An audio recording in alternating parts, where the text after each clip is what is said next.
प्रणाम दोस्तों। सहज योग और सरहपा तिलोपा जब इस पर व्याख्यान चल रहे थे तभी परम संत ओशो से शिष्य पूछते हैं, हे प्रभु, बहुत बातें सुनी, लेकिन परमात्मा की परिभाषा क्या है? आखिर परमात्मा है क्या?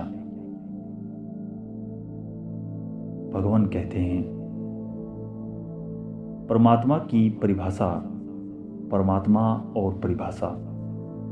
परमात्मा तो उसी का नाम है जिसकी कोई परिभाषा नहीं है। परमात्मा अर्थात अपरिभाष्य। इसलिए परमात्मा की परिभाषा अगर जानने चलोगे तो फंस जाओगे। जो भी परिभाषा परमात्मा के विषय में तुमने बनाई और कोई परिभाषा पकड़ी तो परमात्मा को जानने से सदा के लिए तुम वंचित रह जाओगे। इसलिए तुम ऐसा मत समझ लेना कि तुम परमात्मा को किसी परिभाषा में बांध सकते हो। लेकिन ठीक है, आगे चलते हैं। लेकिन समस्या यही है, जो परमात्मा को पूर्ण विश्वास से मानते हैं उनके लिए भी, और जो नहीं मानते उनके लिए भी सबसे बड़ी जानने की बात बस यही है। यही एक बात है जो बस जानने योग्य है, जिसे सब जानना चाहते हैं। कुछ लोग नकारते हैं, कुछ लोग स्वीकारते हैं। परमात्मा समग्रता का नाम है और सब चीज़ों की परिभाषा हो सकती है। समग्रता के संदर्भ में, समग्रता की परिभाषा किसके संदर्भ में होगी, ऐसा जरा मुश्किल है। जैसे हम कह सकते हैं, तुम च्वांगत्सु के छप्पर के नीचे बैठे हो। च्वांगत्सु का छप्पर वृक्षों की छाया में बना हुआ, वृक्ष, चांद, तारों की छाया में। चांद तारे आकाश के नीचे हैं, फिर आकाश के ऊपर कुछ भी नहीं। सब आकाश में है तो आकाश किस में होगा, यह बात बनेगी ही नहीं। जब सब आकाश में है तो अब आकाश किसी में नहीं हो सकता। इसलिए आकाश तो होगा लेकिन किसी में नहीं होगा। ऐसे ही परमात्मा है। परमात्मा का अर्थ है जिसमें सब है, जिसमें बाहर का आकाश भी है, भीतर का आकाश भी है, जिसमें पदार्थ भी है, चैतन्य भी है, जिसमें जीवन भी है, मृत्यु भी है, रात भी है, सुख भी है, दुख भी है, पतझड़ भी है, बसंत भी है, जिसमें सब समा गया है। परमात्मा सारे अस्तित्व का संदर्भ है, उसकी पृष्ठभूमि है। इसलिए स्वयं परमात्मा की कोई परिभाषा कभी ना बन सकी। ऐसा नहीं है कि परिभाषा बनाई ना गई हो। आदमी ने परिभाषाएं बनाई, लेकिन सब परिभाषाएं गलत हो ही नहीं सकता। परिभाषा तो ठीक होने का कोई उपाय ही नहीं है। परमात्मा को जाना जा सकता है, फील किया जा सकता है, जिया जा सकता है, उसका स्वाद लिया जा सकता है, पर परिभाषा मत पूछो। और अगर तुमने तय किया कि पहले परिभाषा करेंगे फिर यात्रा, तो न तो परिभाषा होगी न कभी यात्रा, कभी ना होगी यात्रा।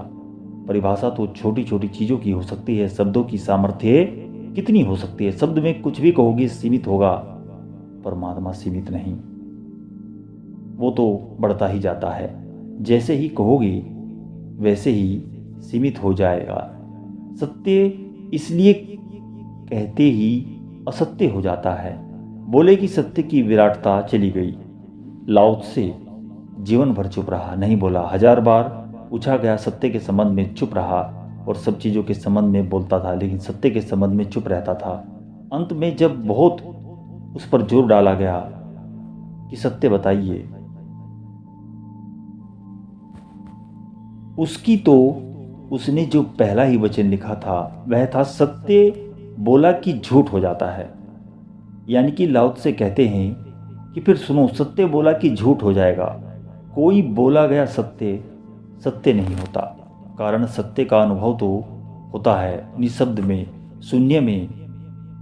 इसे गहराई से समझ लेना, एक बार फिर सुन लेना, ये बात बहुत गहरी है। सत्य जैसे ही तुम बोलने जाओगे वो झूठ हो जाता है। सत्य केवल अनुभव किया जाता है, निःशब्द में, शून्य में। और जब तुम बोलते हो तो शून्य को सामना पड़ता है छोटे छोटे शब्दों में। एक पिता अपने छोटे बच्चे को समझाया कि महान नेपोलियन का प्रसिद्ध वचन है कि इस जगत में कुछ भी असंभव नहीं। वह छोटा बच्चा खिलखिलाकर हंसने लगा। उसने कहा, गलत। बाप पूछता है, तो कहता है गलत। नेपोलियन ने कहा कि जगत में कुछ भी असंभव नहीं। तब लड़का कहता है कि मैं अभी करके बता सकता हूं एक चीज जो बिल्कुल असंभव है। उस लड़के ने कहा कि मैं अभी करके बता सकता हूं एक चीज जो बिल्कुल असंभव है, क्योंकि मैं कई दफे करके देख चुका। वह भागा, स्नान गृह से उठा लिया टूथपेस्ट को पहले, जैसे कि हम लोग ये बात जानते भी हैं। उसने पिचकाया, उसने बाहर निकाल दिया। पिता ने कहा, इसको भीतर करके दिखाओ तो सिद्ध हो जाएगा कि नेपोलियन ठीक कहता है कि गलत कहता है। लेकिन बस इसमें इतनी ही बात है कि छोटे बच्चे का जो उत्तर था इस बात के संबंध में, वो उसकी बुद्धि के हिसाब से बिल्कुल सही था। उसने नेपोलियन को गलत कर दिया। इस जगत में बहुत कुछ है जो असंभव है, और सच तो यह है कि वह पाने योग्य है जो असंभव है। विरोधाभास मालूम होगा, परमात्मा को कहना असंभव है। परमात्मा को कहना बिल्कुल असंभव है। परमात्मा पाने योग्य है। कहा तो जा सकता है, किताबों में लिख दिया, स्कूलों में पढ़ा दिया, रटाया, फिर बात बड़ी आसान हो गई, बड़ी सस्ती, 2 कौड़ी की। न आज तक कोई कह सका है, परमात्मा को न कभी कह सकेगा। इसलिए अनुभव सदा ही कुंवारा है। जब भी तुम जानोगे, बस वो दूसरों से उधार लिया गया है। बस परमात्मा के संबंध में एकदम चुप्पी साध जाओगे। शब्द तो बड़े बड़े हैं, लेकिन तुम परमात्मा को जानते नहीं हो। अगर कोई परमात्मा प्रकाश है तो फिर अंधेरे का क्या होगा? ऐसा कहा है शास्त्रों में कि परमात्मा प्रकाश है। चलो मान लें कि इस परिभाषा, फिर अंधेरे का क्या? फिर अंधेरा कहाँ जाएगा? अंधेरा भी है, प्रकाश से कहीं ज़्यादा है। प्रकाश तो कभी होता है, कभी नहीं। अंधेरा सदा है, शाश्वत है। अंधेरे को कहाँ रखोगे? अगर कहा कि परमात्मा प्रकाश है तो अंधेरा है, बाहर पड़ गया। अगर कहा परमात्मा अंधेरा है तो प्रकाश बाहर पड़ गया। अगर कहो परमात्मा अंधेरा प्रकाश दोनों है तो विरोधाभास है। दोनों एक साथ हो नहीं सकते। एक ही कमरे में अंधेरा और प्रकाश करके दिखाओ, प्रकाश करके अंधेरा खो जाएगा। अंधेरा बचाओगे, प्रकाश नहीं कर पाओगे, तो दोनों साथ कैसे होंगे? तब एक असंभव हो जाता है, तो यह भी नहीं कर सकते कि दोनों हैं। दोनों कैसे होंगे एक साथ? एक ही जगह तो होगा, दोनों कैसे? फिर एक और उपाय है कि दोनों ही नहीं है, ना प्रकाश ना अंधेरा। यह भी बात ठीक नहीं, क्योंकि फिर प्रकाश का उद्भव कहाँ से होगा? फिर अंधेरे का आविर्भाव कहाँ से होगा? सब उसी से उगता है, सब उसी में लीन हो जाता है। नहीं, शब्द उसे नहीं कह पाएंगे, और परिभाषाएं तो शब्दों से बनती है, और न तो मूर्तियां उसे कह पाएंगी। मूर्तियां भी आखिरकार मनुष्य बनाता है। न चित्र उसे कह पाएंगे, न संगीत, न काव्य, क्योंकि सब मनुष्यों का गढ़ा हुआ है। तुम्हारी चुप्पी भी उसे न कह पाएगी, क्योंकि चुप्पी भी एक इशारा है। सभी इशारे छोटे हैं, उसे मौन से भी नहीं कहा जा सकता। मुखरता से कहने की तो बात ही अलग है, क्योंकि मौन भी सीमित कर देता है। अगर तुम कहो कि मौन से तो कहा जा सकता है। पूछा कि परमात्मा है, और जिससे पूछा वह चुप रह गया। अगर परमात्मा मौन है तो फिर शब्दों का जन्म कैसे? फिर शब्द कहाँ से आए? उसे शब्द कहो तो फिर भी मौन भी तो है। मौन कहाँ से आता है? जैसे ही तुमने परिभाषा की, तुम उलझ जाओगे। तुमने जो पूछा है घटाने को कि परिभाषा साफ हो जाए, यात्रा जरा आसान हो जाए, लेकिन परिभाषा साफ होगी नहीं, ये उलझ जाएगी। सुलझाओगे तो और उलझेगी, और परिभाषा में बहुत उलझ गए तो दर्शन शास्त्र में डूबे रहोगे। धर्म में तुम्हारा कभी कोई संबंध नहीं बन पाएगा। फिर तुम व्यर्थ शब्दों की खाल को ढोते रहोगे, बाल की खाल निकालते रहोगे, तर्क जाल में घिरे रहोगे, तर्कों के जंगल में विराट विराट और विराटता में भटक जाओगे। इसका कोई अंत नहीं। उनमें प्रवेश करता है बहुत मुश्किल हो जाता है उनका निकलना। पांडित्य में जो भटक गया उसका लौटना बहुत मुश्किल है, बहुत दूभर है। अज्ञानी पहुंच जाते हैं, पंडित नहीं पहुंच पाते। अरे सो सांचे बना रहा तू, किसी एक में मैं आ जाऊं। यह तो ज्यों त्रिकोण के मुख में वर्गाकार दंड को रखना, या तो जैसे कनक कसौटी पर हीरे का मोल परखना। यह तो कठिन असंभव सा है, जैसे गूंगे को पंचम सब्र। मानो कोई चला मापने वामन अपने पथ से अंबर। तेरे ये साँचे सब सीमित, मैं असीम किस भांति समाऊं। सांचा तो सीमित ही होगा, सांचा तो असीम नहीं हो सकता। नहीं तो फिर सांचा कैसे होगा। तेरे ये सांचे सब सीमित हैं, मैं असीम कैसे किस भांति समाऊं।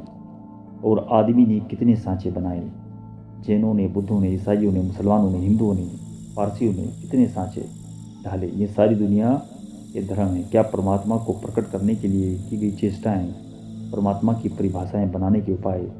सौ सांचे बना रहा तू, किस एक में मैं आ जाऊं। लेकिन कोई सांचा उसको नहीं पकड़ पाएगा। इसका यह अर्थ है कि कोई उसे नहीं पकड़ सकता। जिसने सब सांचे तोड़ दिए वह उसे पकड़ पाया, उसने सब साथ छोड़ दिए वह उसे पकड़ पाया।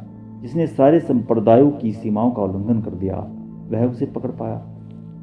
यह तो जो त्रिकोण के मुख में वर्गाकार दंड को रखना, ऐसा ही असंभव काम कर रहे हो तुम। त्रिकोण के मुख में वर्गाकार दंड को रखना, यह तो जैसे कनक कसौटी पर हीरे का मोल परखना। सच तो यह है कि सोने को कसा जा सकता है पत्थर पर, मगर अगर हीरे को कसोगे तो पागल हो जाओगे। हीरे को कैसे कसोगे, सोने की कसौटी पर।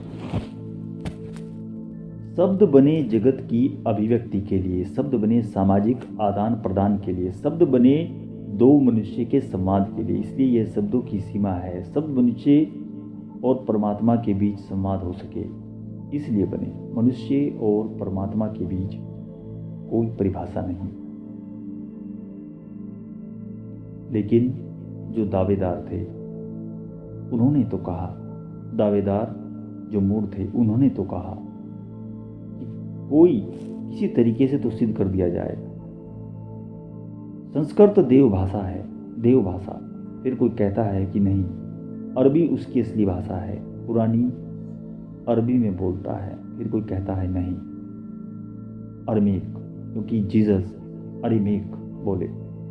फिर कोई कहता है हिब्रू, क्योंकि मोजेज हिब्रू में बोले।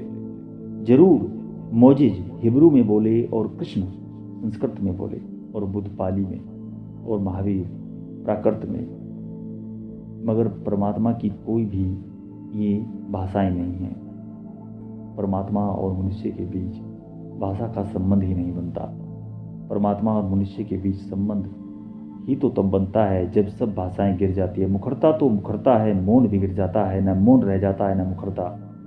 ऐसा सन्नाटा कि यहाँ भी बोध नहीं रह जाता कि मैं चुप हूँ, इसका भी बोध नहीं रहता। कि मैं बोल रहा हूँ, इसका भी बोध नहीं। जब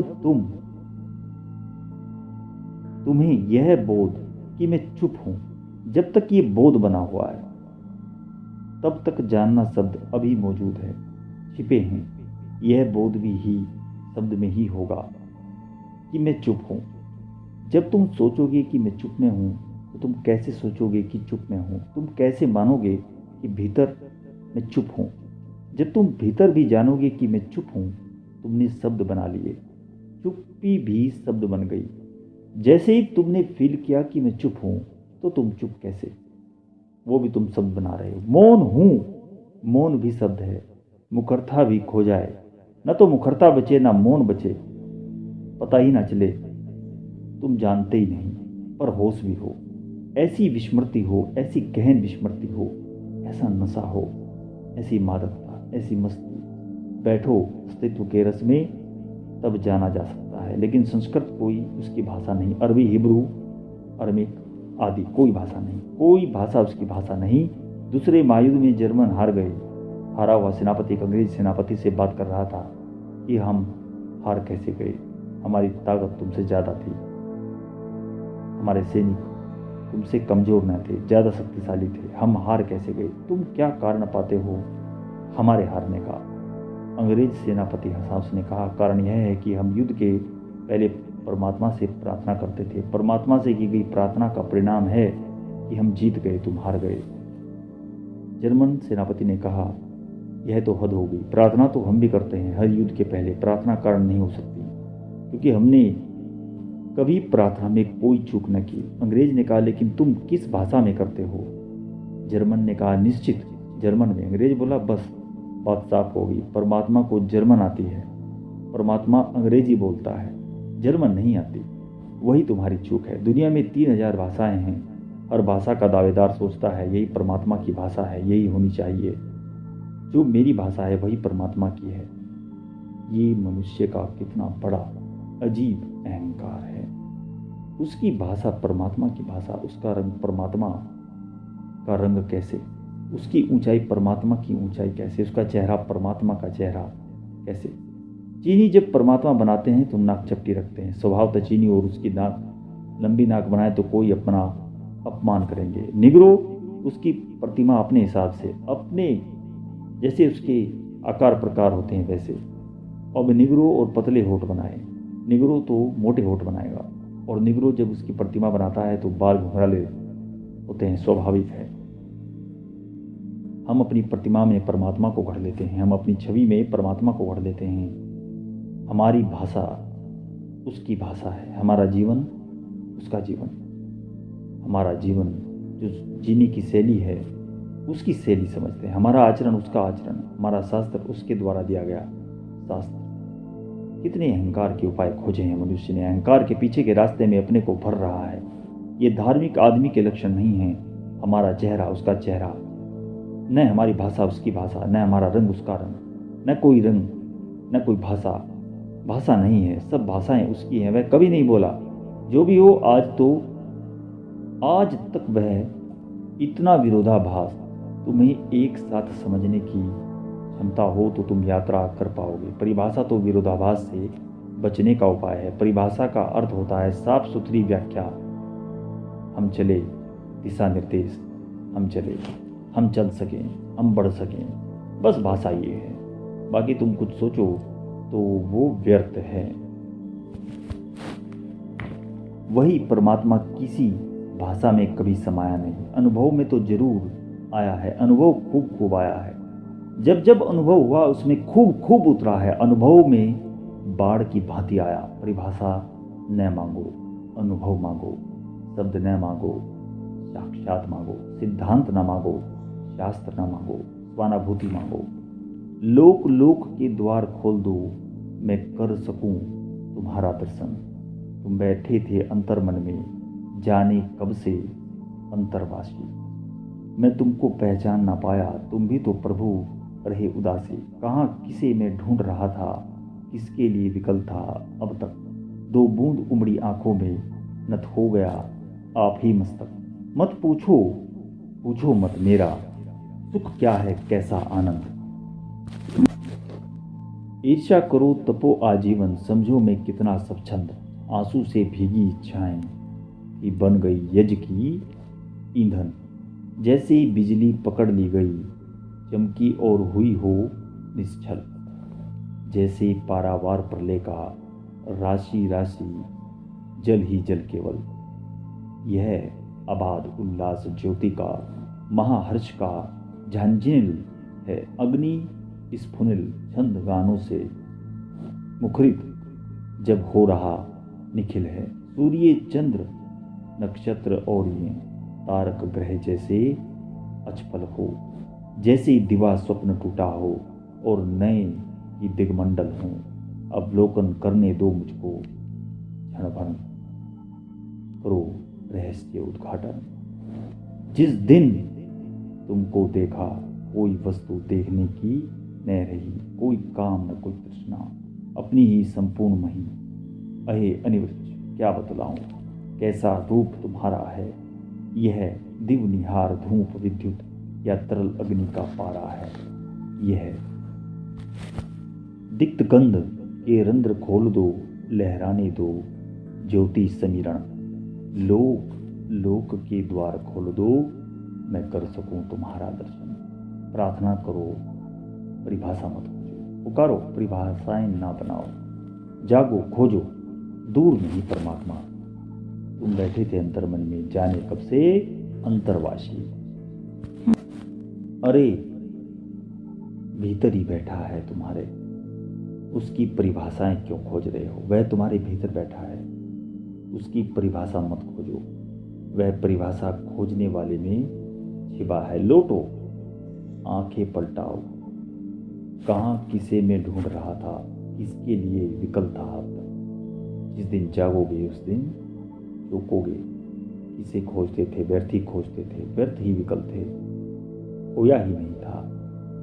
क्षण भर को उससे नाता नहीं टूटा था। बस जानने की देर है, खोजने की देर है। पीछे लौटो, भीतर लौटो, मुड़ जाओ अंदर, सब में मुड़ जाओ, सब की यात्रा करो। मैं स्वयं की यात्रा करो, अंदर ही तो है। मैंने तुम्हें नगद चीज समझा दी है, उधार चीजें क्यों मांगते हो। मेरी परिभाषा किस काम पड़ेगी तुम्हारे। एक सूचना हो जाएगी, स्मृति में टंगी रहेगी। तुम्हारे जीवन का रूपांतरण ऐसे नहीं होगा। आग मांगो कि जल जाओ उसमें, कि नए का जन्म हो कि पुराने की मृत्यु। भीतर मुड़ जाओ, बस वहीं मिलेंगे परमात्मा। उसी साक्षी में कहीं मिल जाएंगे। बस समझने को विशेष नहीं, बात पूरी। बस समझने को विशेष नहीं, बात पूरी हो जाती है। आगे मिलता हूँ दोस्तों किसी ऐसी वीडियो के साथ, सत्य खोज के साथ। ओम नमः शिवाय।